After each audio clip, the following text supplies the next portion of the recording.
Shri doctor B ജയരാജിലേക്ക് പോവുകയാണ്. ഇടത് നിരീക്ഷകനാണ്. വലിയ തരത്തിൽ ഇന്ത്യ സഖ്യം അവിടെ എല്ലാ തരത്തിലുമുള്ള വർഗീയതയടക്കമുള്ള വിഷയങ്ങൾ ചൂണ്ടിക്കാട്ടിക്കൊണ്ടാണ് ഈ തെരഞ്ഞെടുപ്പിനെ നേരിട്ടത്. ഈ വഖഫ് പ്രശ്നം വലിയ രീതിയിൽ അവിടെ ചർച്ച ചെയ്യപ്പെട്ടു. അവിടെ മുസ്ലിം സംഘടനകൾ ഇന്ത്യ സഖ്യത്തിന് മുന്നിൽ വലിയ സമ്മർദ്ദം സൃഷ്ടിക്കുന്ന ഒരു സാഹചര്യമൊക്കെ ഉണ്ടായി. വലിയ സന്നാഹമാണ് നിങ്ങൾ ഈ തെരഞ്ഞെടുപ്പിൽ അവിടെ ഇന്ത്യ സഖ്യം അവിടെ കാഴ്ചവെച്ചത്. അതുകൊണ്ട് എന്തെങ്കിലും ഫലമുണ്ടായി എന്ന് ഈ ഘട്ടത്തിൽ വിശ്വസിക്കുന്നുണ്ടോ?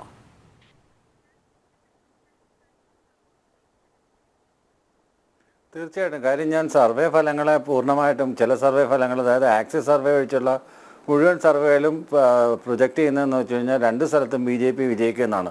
അതിനകത്തൊന്നും ഞാൻ വലിയ പ്രാധാന്യമൊന്നും കൊടുക്കുന്നില്ല. കാര്യം കുറേ നാളുകളായിട്ടുള്ള സർവേ ഫലങ്ങളുടെ റിസൾട്ടുകൾ അങ്ങനെയൊന്നും അല്ല വരുന്നത്. സർവേ ഫലങ്ങളല്ലാതെ നമ്മൾ വസ്തുനിഷ്ഠ യാഥാർത്ഥ്യം എടുത്തു വെച്ച് നോക്കുകയാണെന്നുണ്ടെങ്കിൽ എന്താണ് കാണാൻ പോകുന്നതെന്ന് വെച്ചാൽ, ജാർഖണ്ഡിൽ NDA മുന്നണി പിന്നിലേക്ക് പോവുകയും അവിടെ ഇന്ത്യ മുന്നണി അധികാരത്തിലേക്ക് വരാനുള്ള സാധ്യതകൾ വളരെ കൂടുതലാണ്. അതുപോലെ തന്നെയാണ് മഹാരാഷ്ട്രയിലെ സ്ഥിതി.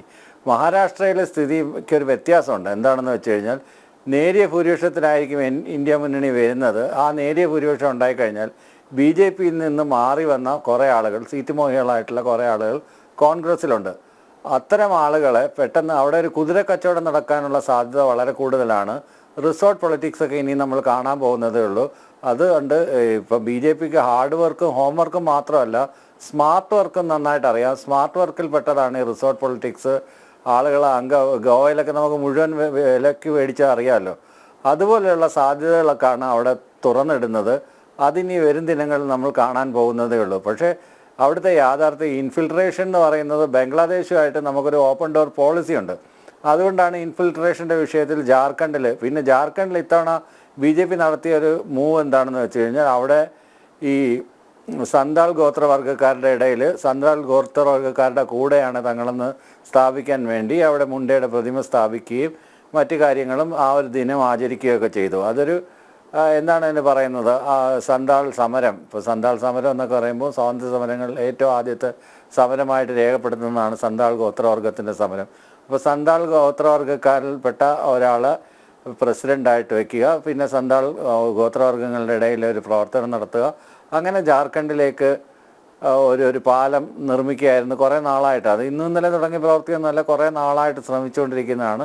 അത് എത്രമാത്രം ഗോത്രവർഗ്ഗങ്ങൾക്കിടയിൽ സ്വാധീനം ചെലുത്താൻ കഴിയുമെന്നൊക്കെ ഈ തെരഞ്ഞെടുപ്പിൽ. പിന്നെ BJPക്കുള്ള അവിടെയുള്ള ഒരേ ഒരു അഡ്വാൻറ്റേജ് എന്ന് പറയുന്നത് ഈ ഷിബു സോറൻ്റെ മുമ്പുണ്ടായിരുന്ന അദ്ദേഹത്തിൻ്റെ പിതാവിൻ്റെ പേരിലുണ്ടായിരുന്ന ആദ്യത്തെ ഈ അട്ടിമറി കേസ് അറിയാമല്ലോ, ഈ സീറ്റ് വിലക്ക് മേടിച്ച കേസ്. ആദ്യമായിട്ട് നരസിംഹറാവു സർക്കാരിന് ഭൂരിപക്ഷം ഉണ്ടാക്കാനായിട്ട്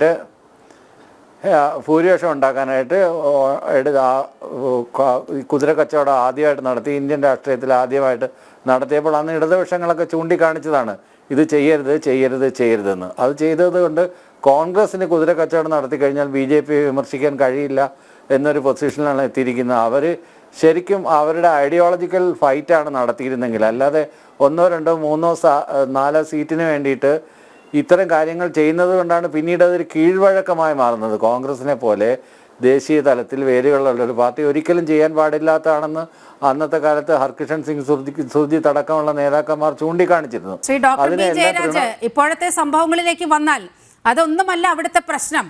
അവിടെ അനധികൃത കുടിയേറ്റം, ആ ജാർഖണ്ഡിനെ തനിമ തന്നെ ചോർത്തുന്ന വിധത്തിൽ വലിയ കുടിയേറ്റം അവിടെ നടക്കുകയാണ്.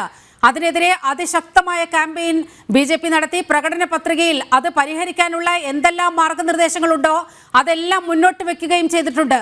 അത് കൃത്യമായി അവിടുത്തെ വോട്ടർമാരെ സ്വാധീനിച്ചിട്ടുണ്ടാകണം.